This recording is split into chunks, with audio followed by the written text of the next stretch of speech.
Welcome back to IOF Talks.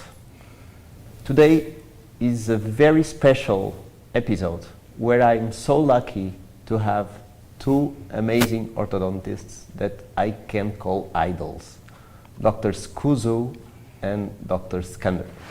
So for today's episode, we will zoom on complex cases. So Dr. Scuzzo, welcome to IOF. Thank you. Just start talking a little bit about yourself and your long story around orthodontics, which I know is amazing. Yeah, at first, thank you for the interview, giving me the possibility to talk about myself. I started my career in '83, Wow. so many years ago. And when I started, I immediately focused about aesthetic orthodontics. Of course, orthodontic is aesthetics, mainly for patients. But at the time, I was involved in the first lingual orthodontic course, then that was almost invisible appliance, and I was immediately attracted from this technique. And following this attraction, I tried to, I made all my orthodontic journey with this technique. Today, the new trend is aligners, and almost invisible too. According with the majority of the cases treated by aligners, in my office, for example, we treat most of the cases aligners and lingual, or some of them in combination, especially the difficult cases, in order to exploit the best of the both biomechanical advantages.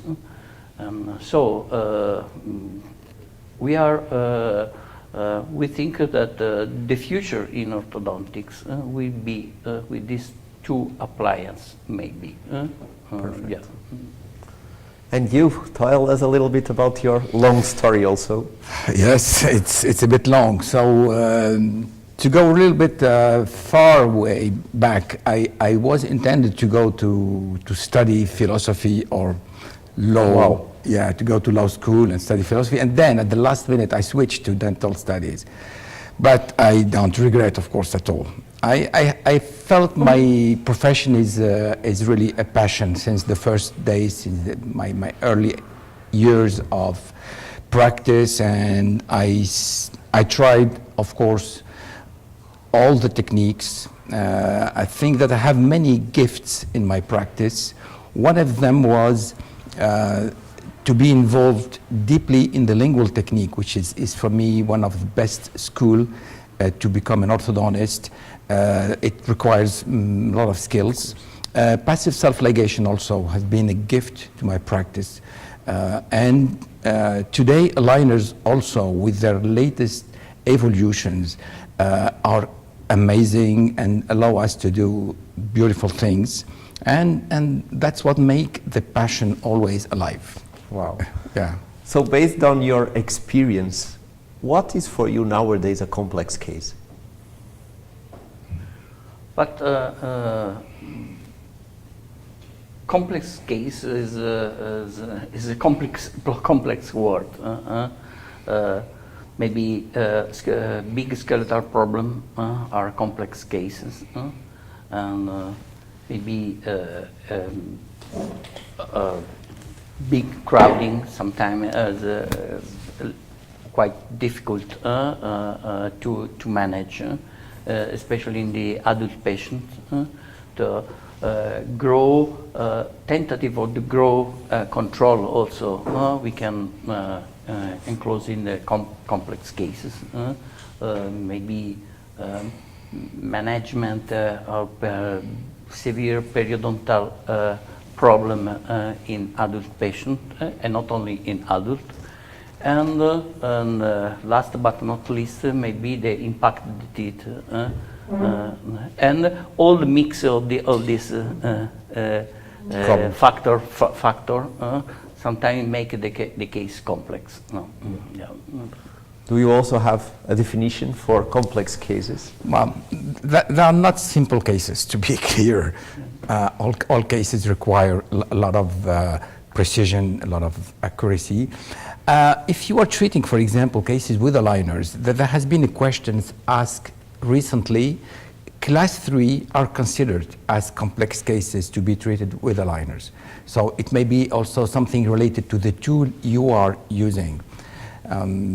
Of course, for me, what is complicated is to really have precise goals, very clear goals, and to give yourself all the abilities to treat the case according to your goals and not according to the effects of your tools. That's what makes things really very highly demanding to clinicians today. Yeah. Do not forget, not lose your treatment goals. Yeah. A big part of our audience is young doctors that are starting. So based on that, I don't know if you agree that maybe because of the advertising, many orthodontists nowadays think that working with aligners is really easy and it's just press the play button and it's like a miracle. Based on your experience and all your knowledge, what advice would you give for someone that is starting and just starting with aligners? Because as you said, you started both with lingual and it required a lot of handwork. Yes. And nowadays we are all focused on computers, so maybe for the young generation it could look easier, and it is not. What is your advice on that? Being a professor, what can you? Yes, according to what Skander said, you have to have clear what is your goal and treatment. And according with your orthodontic background knowledge, you have to make the right diagnosis and the treatment plan. I think aligner is not so easy as seems. Aligner is not only put on the plastic, maybe aligners to the patient, because they probably require more attention in the case planification planning, because you have to plan everything since the beginning, and this is the reason why I repeat, you have to have a real clear what is your journey for the treatment. Because you have less chance comparing to the conventional orthodontics, fixed appliance, lingual or labial, to modify the treatment. Yeah, you can do it, yes, of course, but you have to replan, and maybe you can lose what you did before. Yeah. You have? Well, I think I would say things like that to the young generation. As you said, in orthodontics, it's all about diagnosis and biomechanics. So the diagnosis is really, really the most important thing. Listen to your patient, examine your patient. And then if they decide to go for aligners, you know, aligners are not as easy as they seem to be. It's not an easy tool. So they need to master the way aligners work. How do they move teeth in a different way, in a different sequence of movements, and then go from simple to more complex cases gradually, and not go directly to complex cases. Yes. So based on what you said previously, I think you said that you believe that in the future is something hybrid between aligners and other techniques. Can you go a little deeper on that? How are you managing other techniques around it? Because according to the biomechanical knowledge and the biomechanical potential of the appliance that we are using, because at the end the appliance is a tools. So I repeat, we have to know what is the final goal. All appliance has its own limits, okay, and as well several advantages.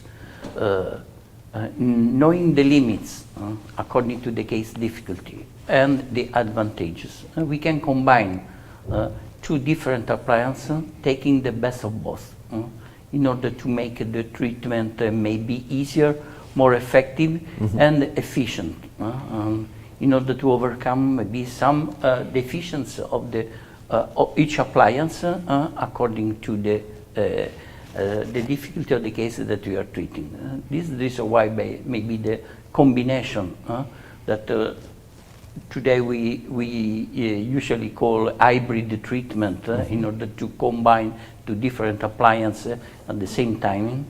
I think we have the future in aligner and not only in aligner, in orthodontics. So based on this idea of hybrid techniques, do you apply them for your patients? Are you doing a lot of hybrid? Are you doing more cases with aligners only? Are you still doing a lot of lingual? How is your daily practice? I think that it has always been presented like that, like a fight between fixed braces or lingual and aligners, and it should not be the case. We, again, are listening to our patients, to their preference. So clinicians need to learn how to identify the cases that can be treated to an optimal outcome with aligners and treat them with aligners. If they know that the case cannot be treated to an optimal outcome because the movements are challenging, because the movements are less predictable, then they can go for an hybrid technique or for the injection of auxiliaries to their aligners, and it works nicely also. So they have many choices. So I think that the clinician should be free, should have an open mind, and not be focusing on the tool. He's focusing on his treatment, on his medical job, above all. This is really my advice to the young generation. Talking with different orthodontists, I see that there are many of them saying that nowadays they don't do extraction cases, which for me is difficult to understand. So based on that, if you have, after the diagnosis, an extraction case, do you believe that we can do it the same way with braces, the same way with aligners that we did with braces in the past? Do you think there is a big limit on extraction cases with aligners? How do you approach it? Maybe according to the maybe biomechanical response by the aligners, sometimes more complicated to control, having the full 3D control of the tooth elements, especially when we are talking about the third dimension, the torque control. And so probably extraction case is big word. We have to see exactly which and is be more challenge to treat by aligners than by fixed appliance, label or lingual. Yeah, probably. You have the same opinion, or you do it on your Well, regarding extractions, I'm not a big fan of extractions. There are clearly extraction cases, and they are not very much. But when we need to extract, we extract. Why I don't like extraction? Because of the breathing issues it can create. Yeah. So this is something that is not really shared by all of us, and that need to be repeated and said. Function, breathing in kids, and treat as early as possible. Now, mechanically speaking, if we have a lot of root movements, maybe aligners are not at that level yet. If you have a lot of tipping to do and you can extract and you have less root movements, that can work nicely. That's why you can see impressive cases in some meetings, aligners meetings, because in general, those are selected cases. But I think orthodontists need to treat their patients according to the evidence-based practice. Based on this fact that companies are also changing their approach on aligners? For example, now we have companies using two kinds of plastic in the same treatment, in the same stage. Do you believe that this approach for complex cases will make the difference in the future? Probably yes, because you can have maybe for some kind of movement maybe more control. Okay. Sometimes one aligner plastic dimension is too soft, is not enough to stabilize the movement or to control. If try to control the roots movement, so probably we need something more that help to improve all the movement that we planned. Yeah, probably I think there will be the future, and I think the big game, the big challenge for the future in the aligner therapy will be the new material. Yeah, absolutely, new material. Well, one of the things that I suffer, and probably you too. So if you look for the last 10 years that you are working with aligners, see the amount of refinements you are doing. And obviously we try nowadays to create the best biomechanic to get the best first set of aligners. But it's an issue, the amount of time that we invest in preparing our cases. Again, because we are talking for young doctors, how do you see the possibilities of reducing the amount of refinements? What is your approach on that, especially in these complex cases? I think the treatment design remains one of the most important things, and we need to spend time on that. I heard somewhere that 80% of the cases are accepted since the first It's unbelievable setup, which is unbelievable. So for me, the biggest part of the job is there. Then you're talking about the dual materials, and this is something I had the chance to try, and I can really clinically, for me, in my hands, it works very, very well. It's an addition, indisputably, for our treatments. I'm seeing evolutions I had never seen before using this option of dual material with two different characteristics. So each stage you are finishing, you are refining your treatment, your stage, and at the end I have much less refinements than before. Great. Yes. About the retention protocol, especially on complex cases, do you have any specially retained protocol? Are you using retainers, removable retainers, fixed retainers? How is your criteria? Retention is for life. I love that sentence. Yeah. Everybody knows that the teeth move for all life. Thanks God. It means he's alive. So, personally, in our case, according to the patient request, we try to simplify maybe the retention period, and often we use the fixed retainer in the lower and removable retainer in the upper. And the question could be why we don't use the upper fixed retainer too.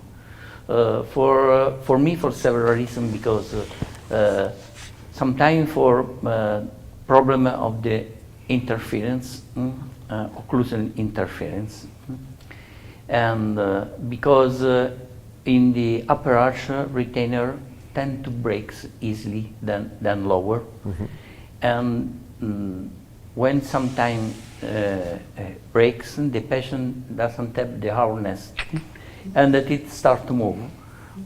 Where in the lower arch, honestly, we have very, very, very few chances that breaks in the lower retainer.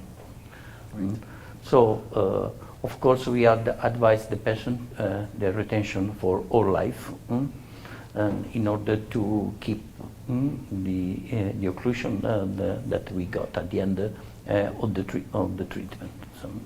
So, This is our Approach. approach to the patient.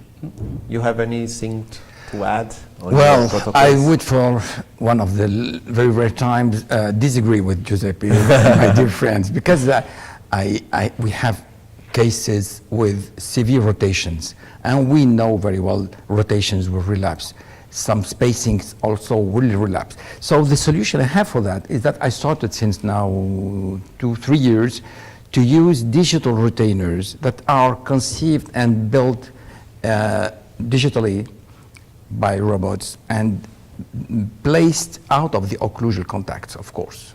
And that's how we can prevent maybe all these issues of debonding or breakage of retention in the upper arch. But I use fixed retainers upper and lower with removable retainers. Also, patients cannot be very compliant with the wear of their upper retainers, and they will come back and tell you, why did my incisor rotate again? So you have to be very, very careful with that. Okay. Great. About the future of aligner materials, and I know you are quite focused on materials, how do you see the future of our profession on materials side? Yeah, but aligner improved a lot.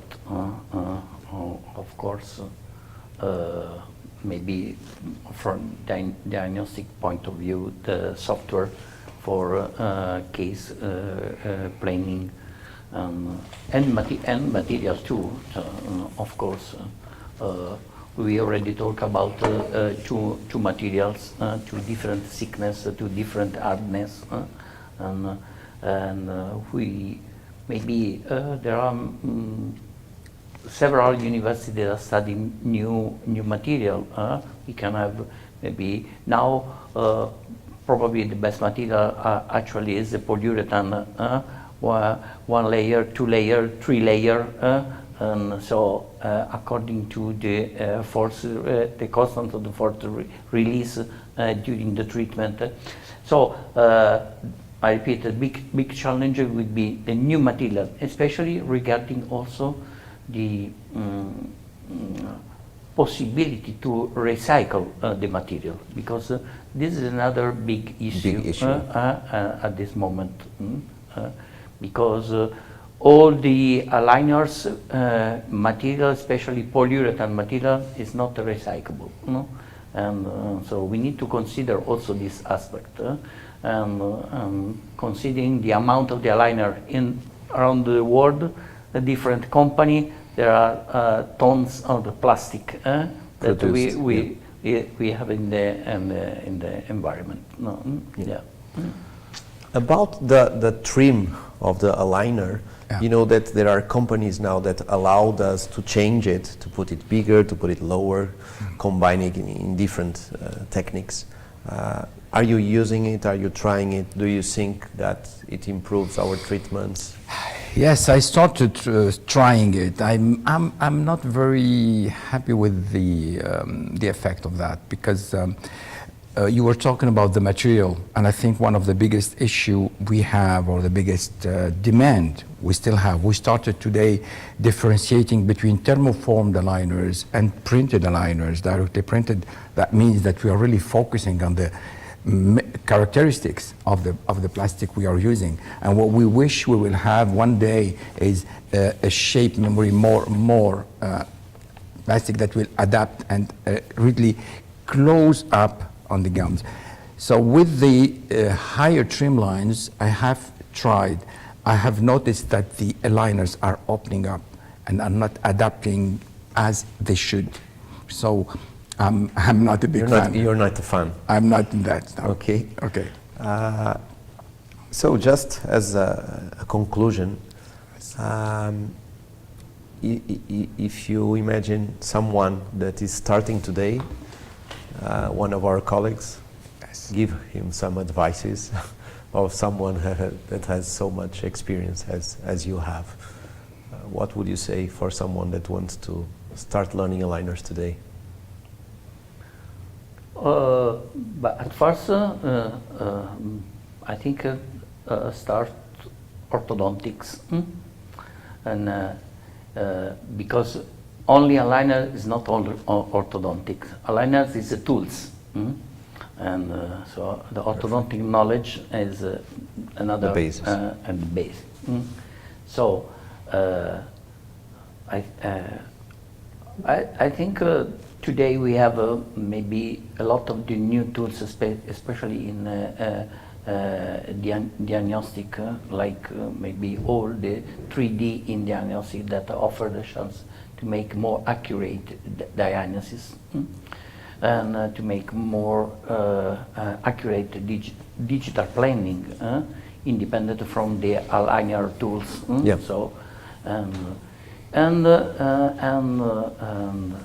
you need to have maybe orthodontic biomechanical knowledge in order to understand the movements and how you can perform this movement. By using different appliances, including aligners, because aligners have some advantages. And so, in a few words, we need to maybe have the complete orthodontic background. Okay. And when you have enough knowledge, you can use any appliance works in your hand. Yeah. Perfect. Yeah. Thank you. And you, what is your advice for the youngest ones? Oh, I would say, you should know and respect the basics, the fundamentals of orthodontics, and keep on using your mind. Stick to the basics and use your mind continuously. Think about what you're doing, and maybe you will find new ways to treat your patients even better, whatever the tool is. And even now, I would just to finish like to have your opinion on artificial intelligence, because we are using it a lot on diagnosis. Yeah. Yeah. But do you think that in the future, 5 years, 10 years, maybe they will also work the biomechanics and all these techniques around orthodontics? Do you think they could improve it? How do you see the job of an orthodontist in 10 years? Oh, that's a A difficult question. Yeah. No, it's a big question, because artificial intelligence is more and more in the software that we are using to plan our cases, and even in the diagnostic, as diagnostic tools, in not only in orthodontic but all the medicine Yeah. field. So I think they can offer the chance to improve maybe the level of the diagnostic analysis. But at the moment, in my opinion, the limitation of the artificial intelligence is not able to prevent the variable during the treatment. Yeah. And this the reason why it looks like the airplane, almost all the airplane work automatically. Yeah. But in case of We need problem, we need the pilot. A backup. I have an opinion about the artificial intelligence. I was skeptical for a long time until I discovered that already in China today, 2 CEOs are AIs.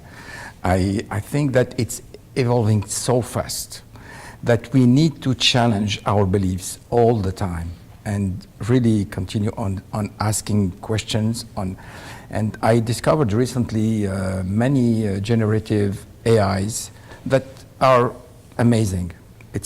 There are many levels. So today, experts say that AI is doing 15% of what human brain can do.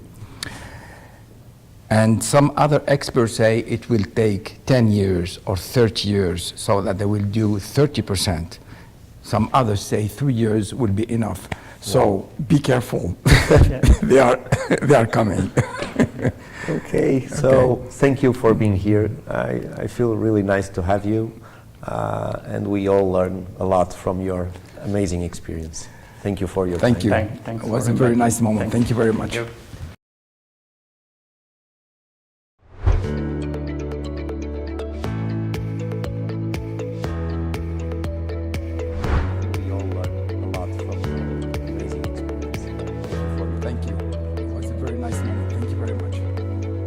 We are done. Yes. Perfect. You were the best, my friend. Perfect. Thank you.